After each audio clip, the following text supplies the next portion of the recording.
a organização dos indivíduos para manter-se com a força que é o seu meio, atrai e deve cercar-se dos piores elementos da sociedade, destituídos de inteligência, de cultura e de piedade. Que rendimento se pode obter deles?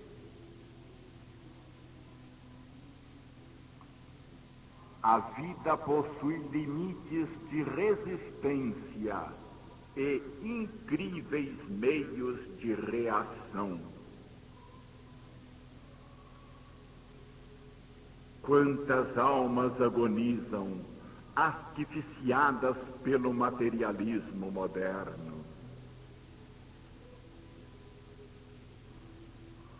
É a vida que dirige a história, e ninguém pode resistir à vontade da vida que não quer morrer.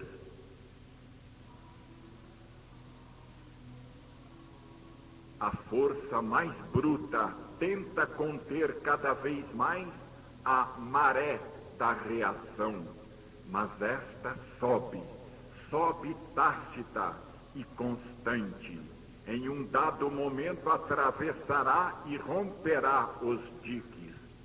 Será a destruição apocalíptica da fase atual.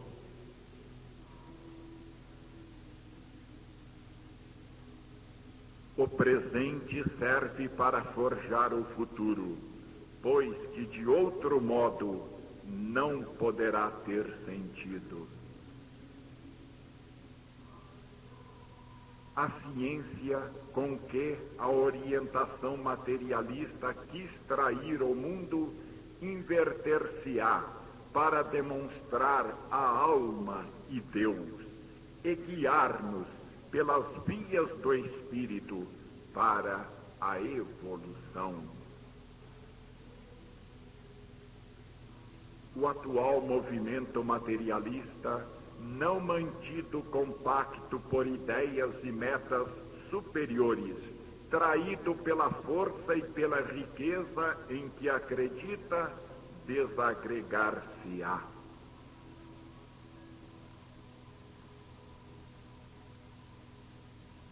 Homens que não acreditam no sacrifício e no amor fraterno, que leva à compensação, saltarão à garganta de outros homens idênticos. O utilitarismo conduz à traição.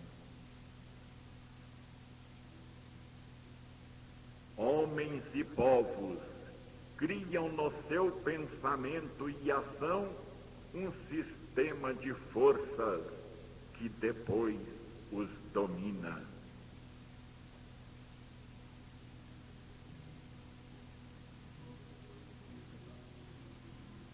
Até quando a força bruta das almas bastará para suprir a falta de inteligência que mostra que a vida social não se pode realizar sem confiança e colaboração?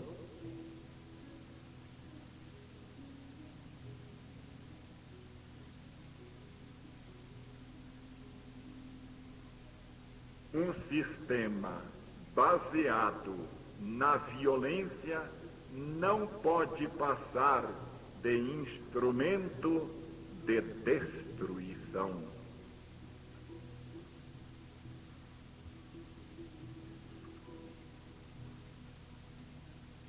Apostar no mal é um mau negócio.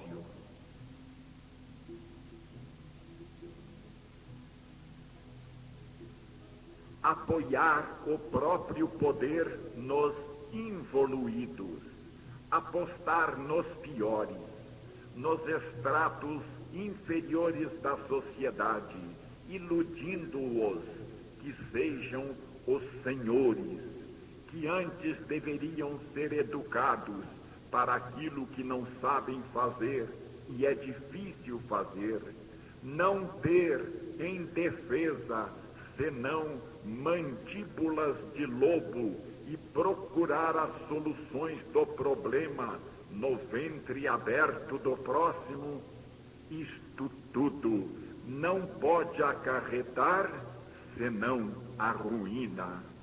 A salvação e o futuro só podem estar no contrário, isto é, no apoio aos evoluídos, na aposta nos melhores, nas camadas não econômicas, mas biologicamente mais avançadas, que têm consciência do duro encargo a assumir, em ter como defesa a justiça e procurar a solução dos problemas no bem do próximo. Tudo isto é assim porque nenhum homem, por mais poderoso que seja na terra, pode impedir que a vida queira não uma solução às avessas, artificial, mas uma solução dos mais inteligentes, do mais trabalhador e produtivo, do mais apto a colaborar, confraternizando em sociedade.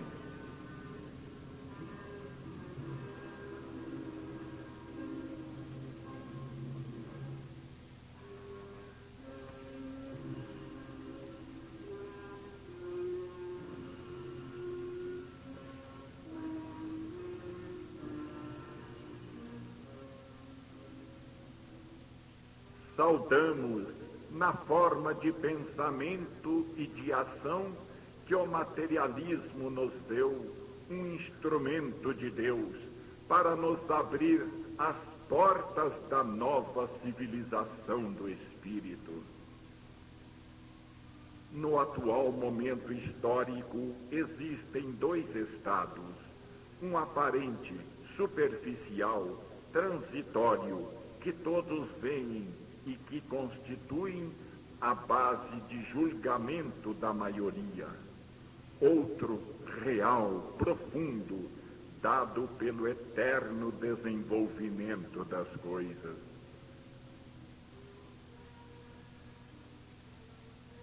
É natural que, para passar de um estado de legalidade ao de uma legalidade mais completa e perfeita, seja necessário atravessar uma fase de ilegalidade, que depois se refaz e coordena em uma nova ordem.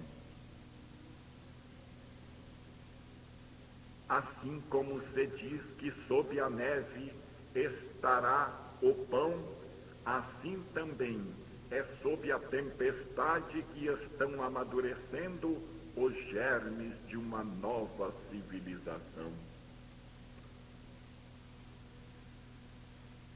Quem faz a história são as correntes do pensamento coletivo, que são inconscientemente sentidas e expressas pelas massas. E os dirigentes serão tanto mais capazes, quanto melhor souberem sentir essas correntes, interpretá-las, exprimi-las, encarná-las.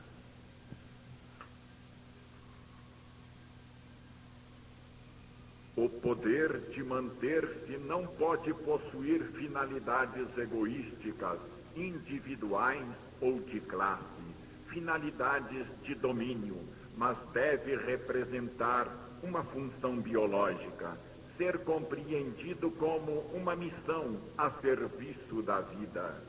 De outra forma, esta reage e qualquer poder humano se esboroa.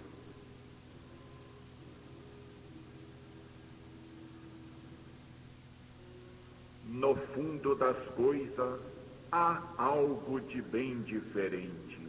Estão aí o pensamento e a vontade de Deus, que não são apenas transcendentes nos céus, mas também imanentes em nós e em nossas coisas, presentes com a sua incessante obra criadora.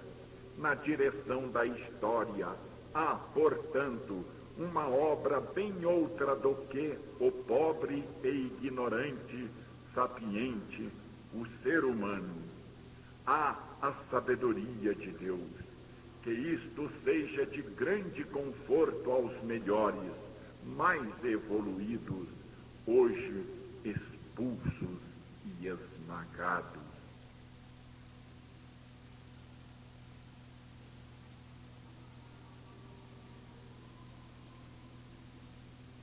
Quem está habituado a olhar com humildade e amor, pedindo e entregando-se a esse pensamento divino que tudo rege, constata experimentalmente a existência de uma lei de ordem e de amor que está no centro das coisas, que as alimenta e as mantém em vida, ainda que deixando que na periferia, na forma e na matéria, dominem a desordem e o mal.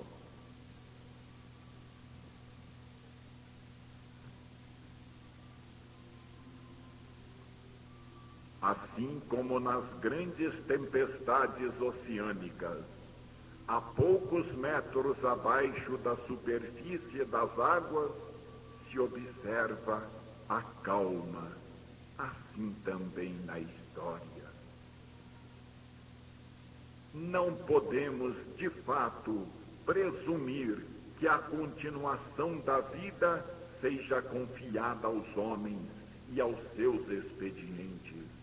E, se ela triunfa sempre, e sempre triunfou, como o demonstra o fato de que durou até aqui, isto é porque ela é protegida justamente por essa sabedoria divina que a guia, a nutre e a mantém.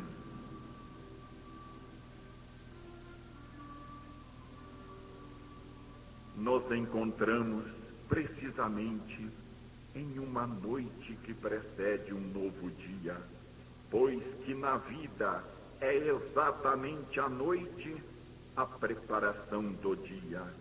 É a morte que anuncia o renascimento. É o mal, a destruição, o martírio que anunciam o bem, a construção, o espírito. Encontramo-nos no fundo do vale da onda histórica, que deve necessariamente depois reacender, como tornam a subir todas as ondas. Conclusão: caminhamos para uma nova civilização do espírito, para a nova civilização do terceiro milênio.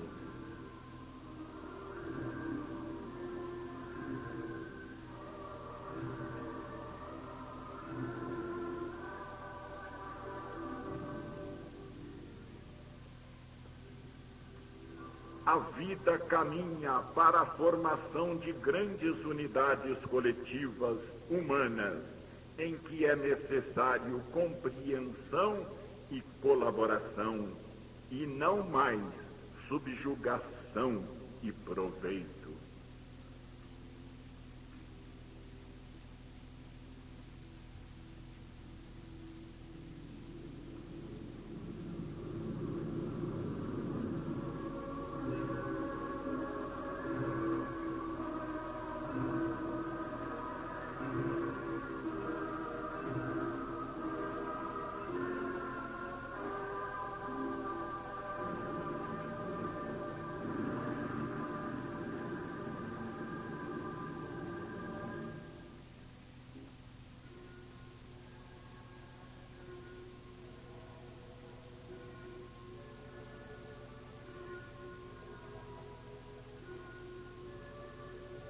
Marcha-se para novas formas de liberdade, que, porém, não significam, como acredita o homem de hoje, abuso e licença, mas significam uma nova disciplina, mais elevada, uma ordem mais férrea e uma consciência que compreende a utilidade disto e lhe obedeça, ainda que seja por espírito utilitário.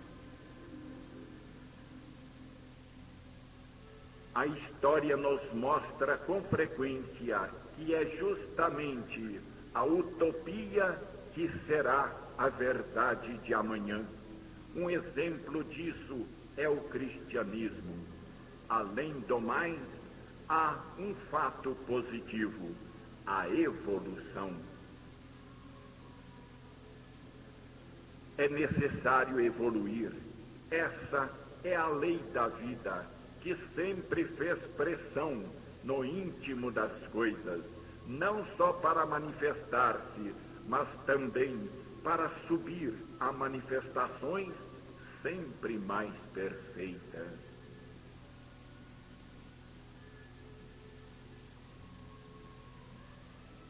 O homem atual alcançou um ponto crítico em que não é possível continuar com os velhos sistemas, impondo-se uma mudança de rota.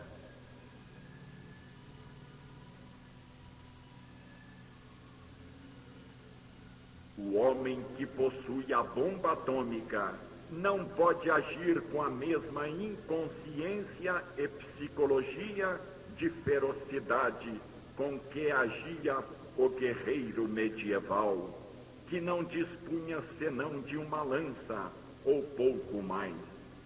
Com essa psicologia, o homem moderno destruiria a humanidade.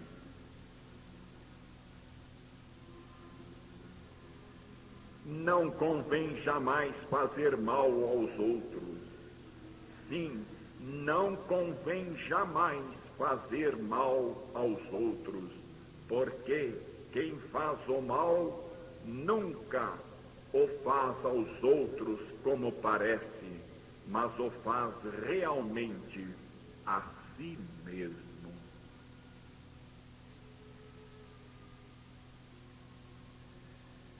Há leis na vida.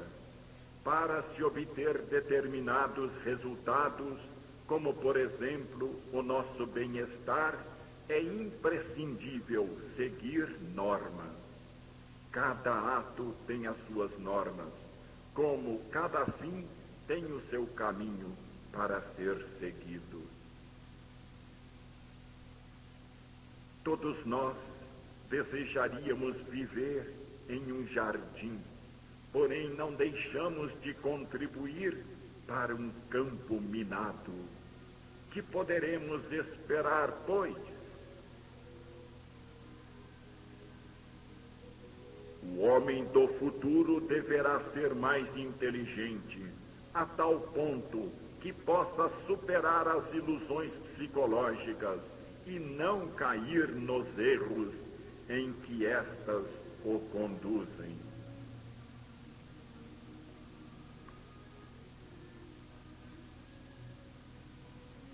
Concluímos. O materialismo, fruto dos últimos séculos, fruto espiritual e material, já deu todo o seu rendimento. Como filosofia, já se esgotou e agora é posto à margem pela vida. Atualmente nos encontramos na profunda noite da miséria. O mundo está desorientado, sem guia e com muito pouco senso. O espírito parece morto. Não existe mais arte. A música é um pandemônio de rumores irritantes. Hoje a vida está tentando a construção de novos e grandes organismos coletivos, especialmente de colossais unidades biológicas, de que o indivíduo é uma célula.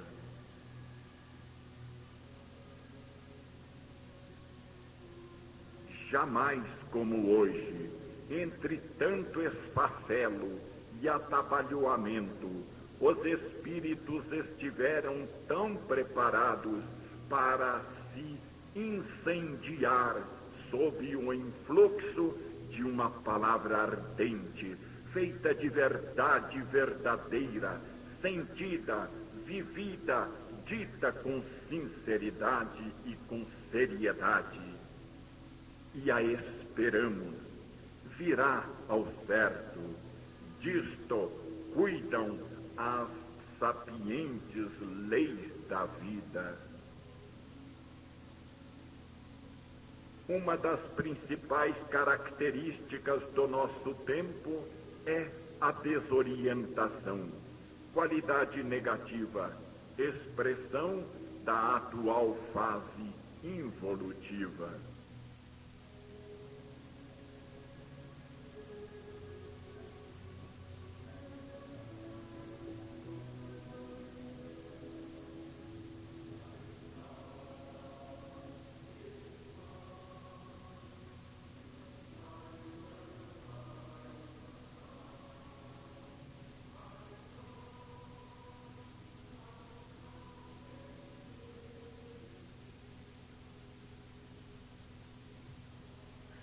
Se atentar para a palavra do nosso homem de pensamento, observar-se-á que ela está carregada de erudição e ciência, sendo complexa e difícil, mas que lhe falta orientação da suprema simplicidade, da sabedoria e do verdadeiro.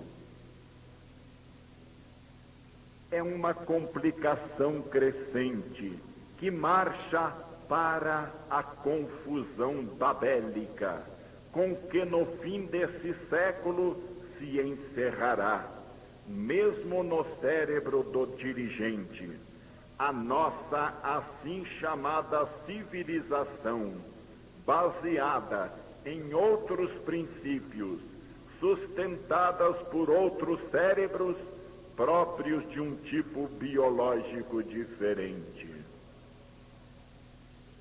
É na putrefação do corpo morto que a vida depõe a semente das suas novas formas. Os grandes criadores, pois, nascem e operam agora, lançando essa semente. A civilização futura não é muito compreensível aos espíritos de hoje.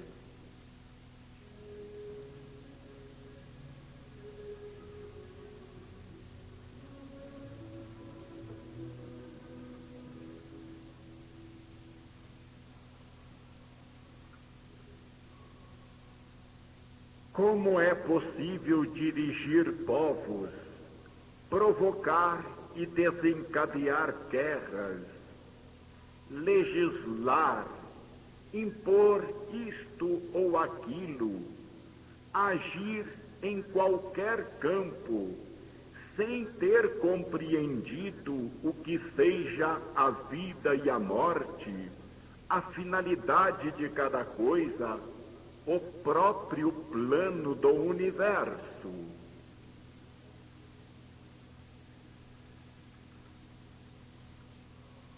No mundo político, social, econômico, religioso, cultural, movemo-nos em um mar de contradições.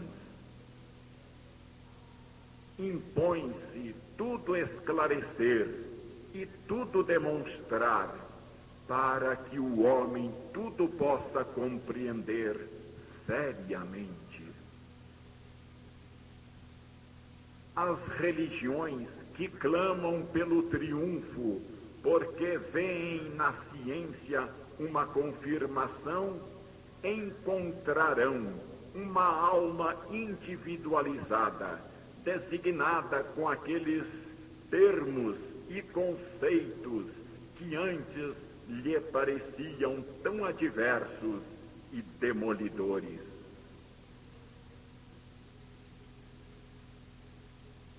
Hoje, todos se encontram divididos, sem conhecer a verdade pela qual lutam. Quem realmente luta pela verdade, que é una, simples, única, não pode estar dividido. Quem está dividido está nas seitas, nos partidos, nos agrupamentos e interesses humanos, no próprio egoísmo, mas não na verdade. A unidade está no amor recíproco. Deus e a vida estão na unidade.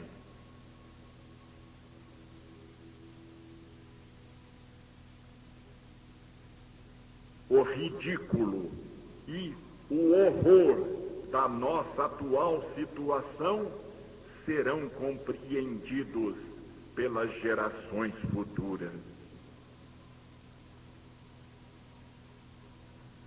Não se mata uma pessoa destruindo-lhe o corpo. Os chamados mortos permanecem junto a nós, mais vivos do que antes, e segundo foram por nós tratados, assim também nos tratarão. Aqueles que se arvoram em juízes e justiceiros não são mais do que por um momento desempenham para fins que eles mesmos ignoram uma dada função biológica. O papel de rico e pobre é instável e o de vencedor e vencido é, como nos demonstra a história, transitório para os povos. As revoluções quase sempre devoram os próprios autores e filhos. Quem utiliza a espada perecerá pela espada. A sabedoria não se pode conquistar com a eficiência alheia, mas apenas com a própria dor.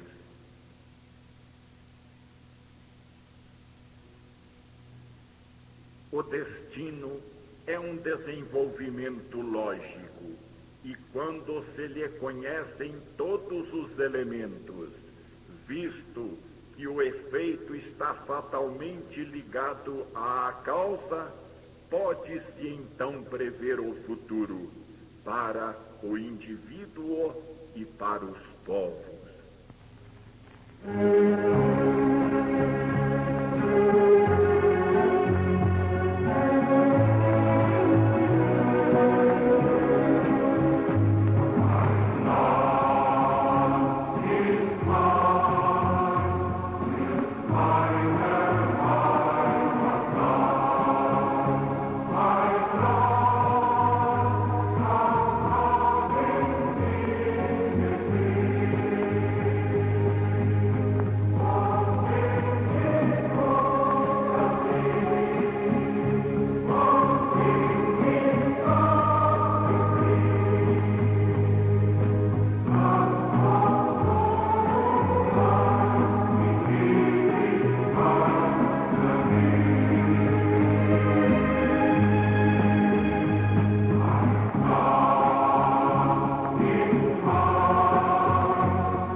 Hoje se age ao acaso, em geral por interesses materiais e imediatos, pouco se cuidando do depois que se ignora. Ouçamos as últimas palavras de Buda aos seus discípulos.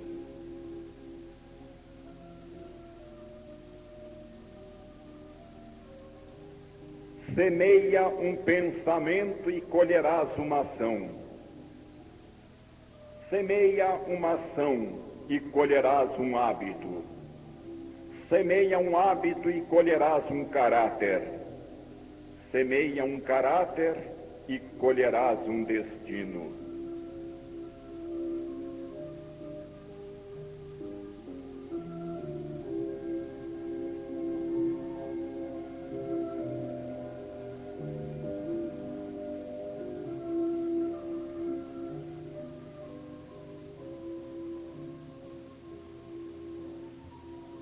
Hoje sabe-se pouco ou nada da realidade do imponderável, em que se registra tudo quanto pensamos ou fazemos e do qual tudo renasce. O evoluído de amanhã viverá mais em demanda do centro e procurará o poder no espírito, no mérito, na convicção das almas. Ele será mais rico, porque estará mais vizinho da fonte da vida, que está no interior, no centro, Deus. Então, a conquista imperialista pela guerra será substituída pela conquista das almas, pelo exemplo, pela iluminação, pela paz.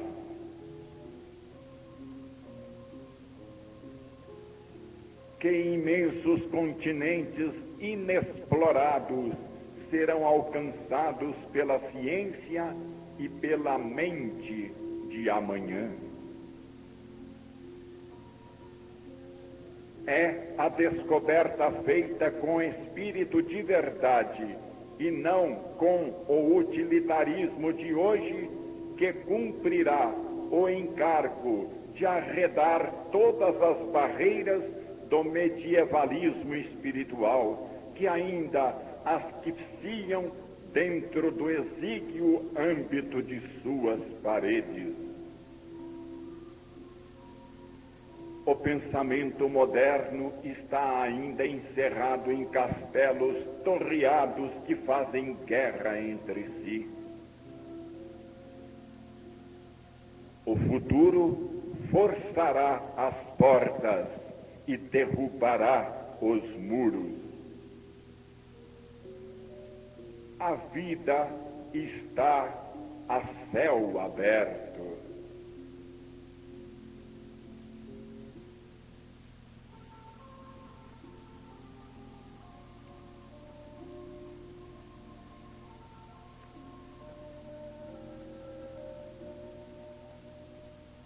As arquiteturas lógicas do passado são agora prisões e não casas. Quando se houver experimentalmente provado aquilo que agora a intuição me diz, isto é, que o espírito é um organismo de forças individualizáveis por onda, frequência e potencial, e que a sua vida se exprime em oscilações dinâmicas ou vibrações de um comprimento de onda que se situa além dos raios ultravioletas. Então se poderão construir aparelhos radioreceptores de tais ondas, que revelarão o pensamento incorpóreo humano e super-humano. Então se poderá fazer mecanicamente tudo aquilo que hoje pouco sensitivos o fazem sós e incompreendidos. Para penetrar-se cientificamente no mundo do espírito, é necessário atingi-lo através da decomposição do sistema dinâmico nas ondas de máxima frequência. Assim como para atingir o mundo da energia se decompôs o sistema atômico da matéria nas zonas mais evoluídas, mais velhas e mais complexas. No fundo da matéria, além da energia que já encontramos nela, encontraremos o espírito. Isto é lógico e análogo no fisiodinamo-psiquismo, trinomonismo do universo. As descobertas já feitas serão comparadas com as do amanhã a coisas pueris. Eis o imenso futuro.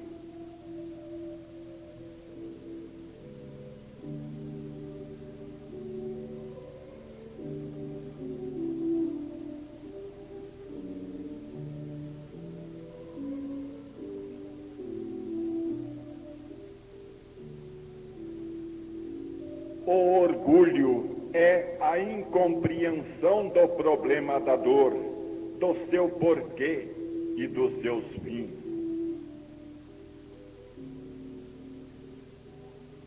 Os involuídos, mais ferozes, não se cansam de organizar aquilo que pode fazer sofrer tantos outros.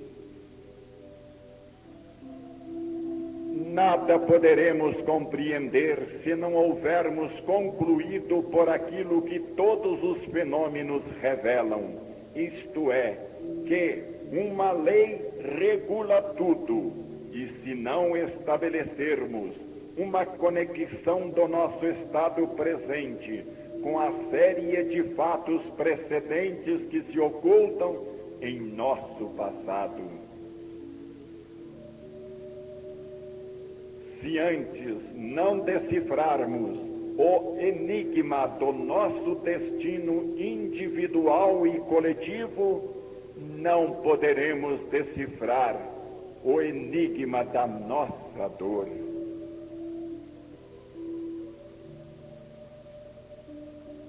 O princípio de seleção do mais forte abandona o vencido à dor, sem nada explicar das causas e finalidades do seu sofrimento.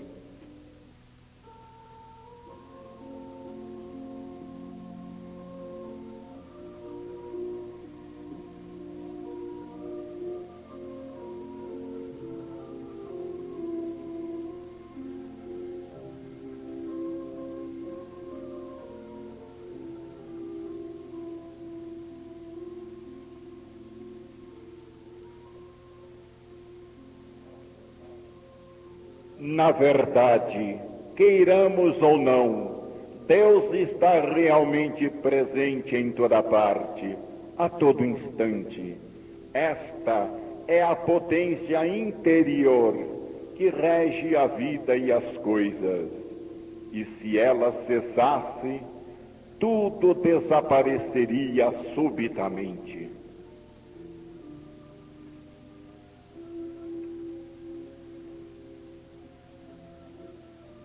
Deus está presente como disciplina de cada instante do movimento universal, disciplina da qual nasce a bandeira, que no nosso campo do espírito significa felicidade. Difícil fazer com que o homem comum, subjugado pela ilusão dos sentidos, compreenda que a felicidade ao invés de se encontrar na satisfação destes, consiste na adesão à vontade divina. É necessário que ele comece a observar e compreender a lei de Deus.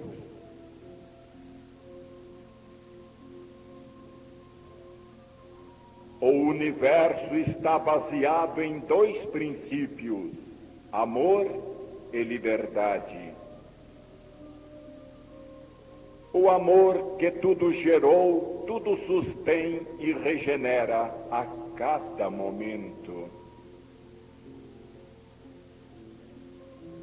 Toda descoberta científica só é absoluta para o homem, porquanto é uma lei eterna, já feita por Deus.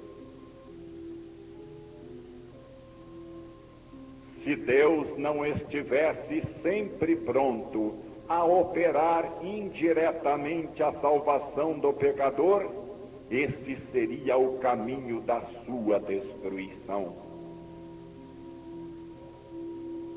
Essa revolta do homem livre e a sua consequente queda na dor não é um sonho, mas uma realidade.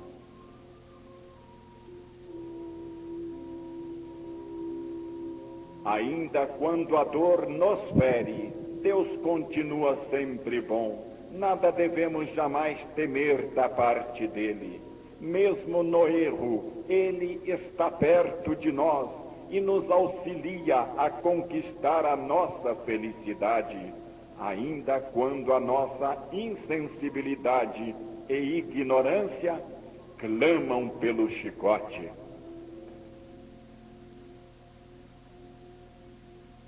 Esta dor, que na primeira fase mosaica foi definida como vingança e punição, na nossa fase mais evoluída, revela-se como um ato de amor, um dom providencial de Deus, que ele nos envia somente para fazer-nos compreender o erro cometido e que não tem mais razão de existir, logo que se tenha completado a sua função educadora.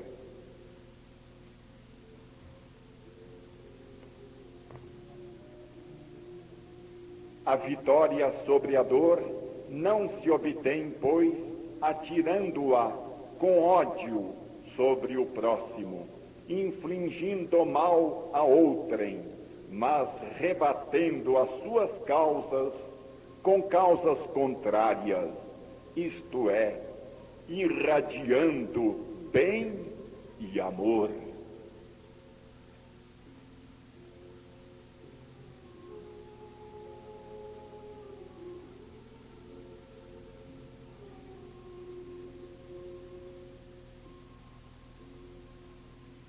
A dor é a providência de Deus e constitui a única via de redenção e salvação.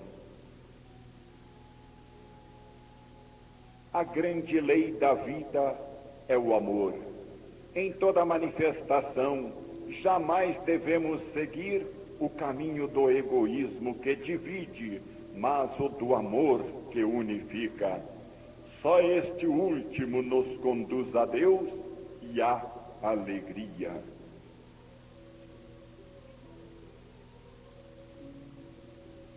Não devemos resistir a Deus, à sua potência onipresente. Não devemos rebelar-nos com o orgulho, mas tornar nossa a sua vontade. Não é possível fugir de Deus. Ele é a atmosfera que todo o universo respira e de que tudo se nutre e vive.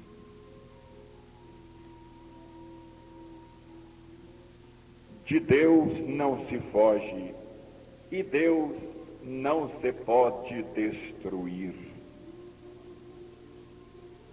Estar com Deus significa participar da sua potência. Estar contra Deus significa estar perdido em um deserto de trevas. Sem Deus, nem mesmo o pecador pode viver. E se ele continua vivendo, isto significa que Deus ainda opera nele. O remorso, a dor, exprimem a necessidade de reencontrá-lo. Como podemos maldizer uma dor que nos permite voltar a ser elementos desta ordem que nos conduz à harmonia com a lei para participar da grande obra de Deus? Como temer uma dor que nos constringe permanentemente a subir? A nossa insatisfação frente a qualquer conquista humana exprime essa necessidade de ascensão.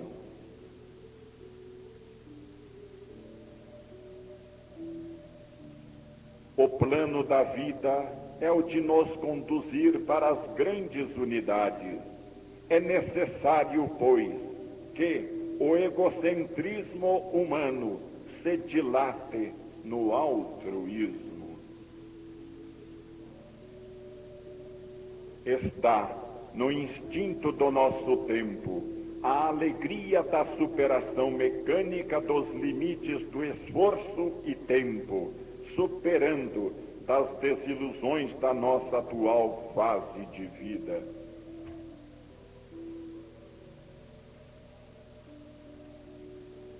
A vida social havia-se hoje, mais do que nunca, a funcionar por grandes unidades. Os homens se revelam, sobretudo, pelos métodos que usam, mais do que pela verdade que professam.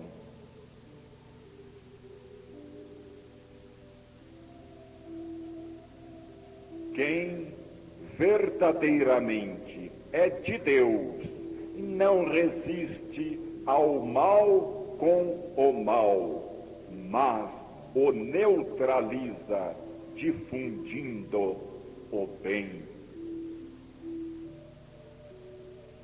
A universal religião do Espírito, que compreende todas as outras, pede apenas que se ame a Deus, amando o próximo como a si mesmo. E bastaria isso para transformar o mundo.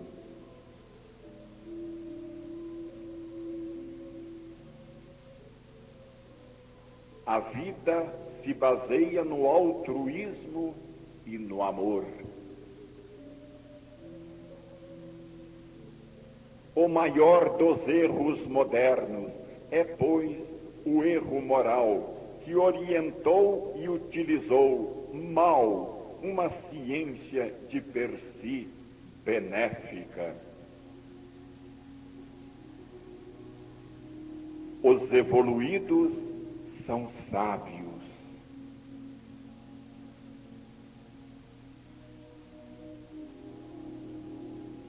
O grande pecado do homem presente é o pecado de Lúcifer, o orgulho.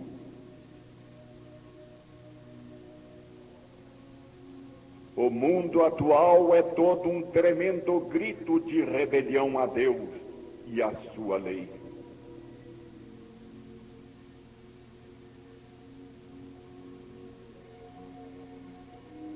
O que é contra Deus e a sua lei só pode operar destruição.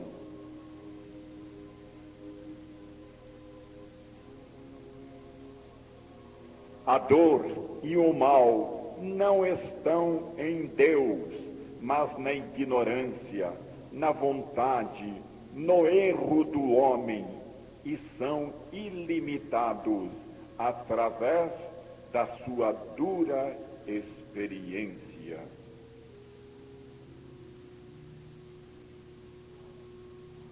Enquanto o homem, abusando da sua liberdade, tenta na própria incipiência transtornar tudo, a lei de Deus está sempre intimamente presente e ativa na reconstrução. A destruição age do exterior, a reconstrução do interior. Com a dor se aprende a eliminar o erro.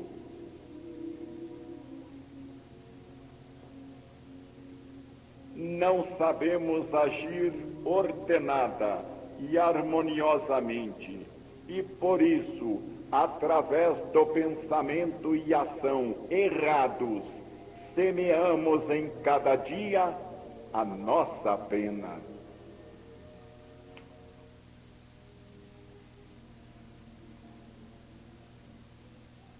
Na procura tresloucada de gozo e liberdade, tornamo-nos cada vez mais escravizados de mil necessidades artificiais.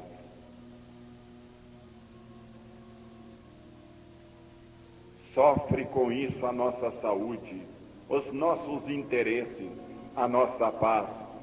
Para elevar nosso nível econômico em substância, nos empobrecemos cada vez mais.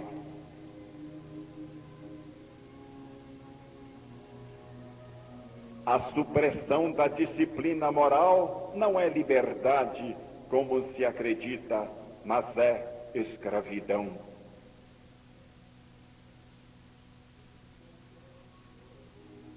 Quem não for senhor de si, não pode ser senhor das coisas.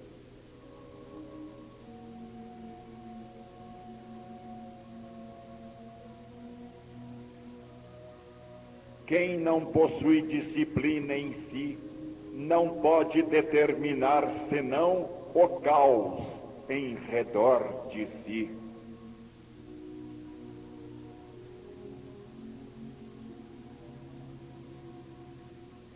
Não basta, como se supõe, para obter felicidade e prosperidade, apenas a posse das coisas. Se nos aproximamos delas, animados de egoísmo e avidez, elas virão a nós envenenadas e por isso nos envenenarão.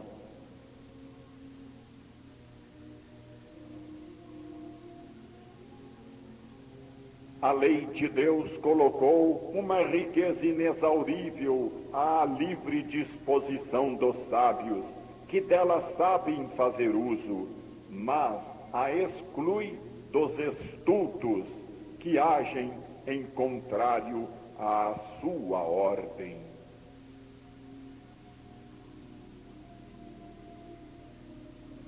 A vida possui leis muito sábias que favorecem o prudente e frustram o tolo para que aprenda.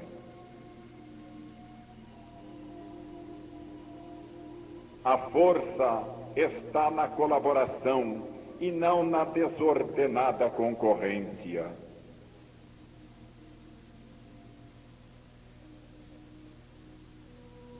Como todas as coisas, também o trabalho, para ser fecundo e criador, deve estar saturado de amor.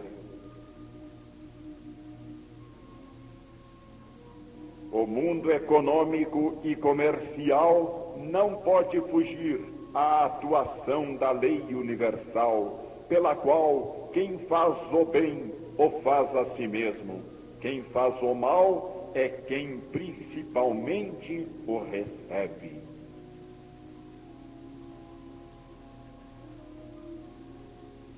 A lei moral está acima de todas as outras leis humanas e, por conseguinte, domina-as e penetra-as todas.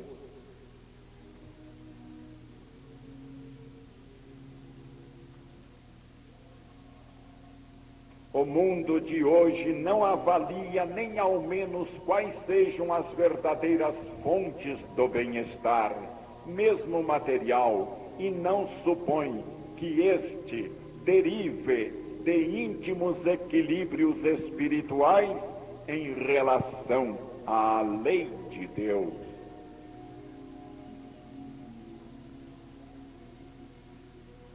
É necessário compreender que a divina economia do universo é vasta, sempre comunicante, automática e inevitavelmente compensadora. O benéfico que fazemos a um anônimo, que depois não se verá mais, tanto circulará pelas vias da vida, que deverá voltar a nós.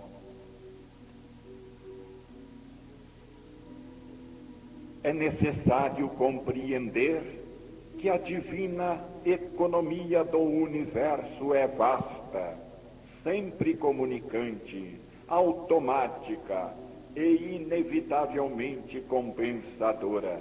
O benéfico que fazemos a um anônimo, que depois não se verá mais, tanto circulará pelas vias da vida, que deverá voltar a nós.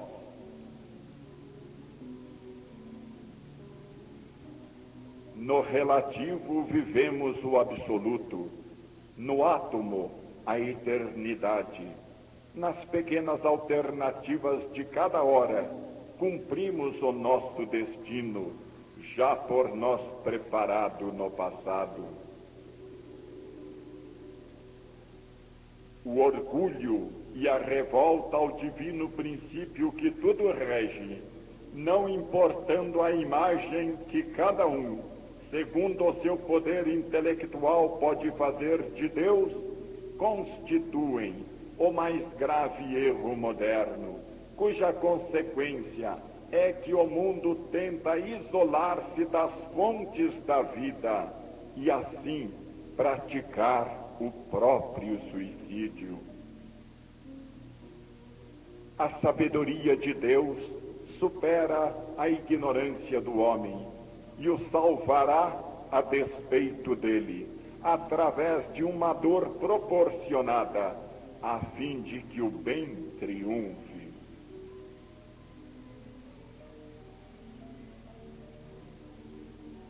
A culpa e o erro fundamental dos nossos tempos repousam no orgulho e na rebelião à ordem divina das coisas.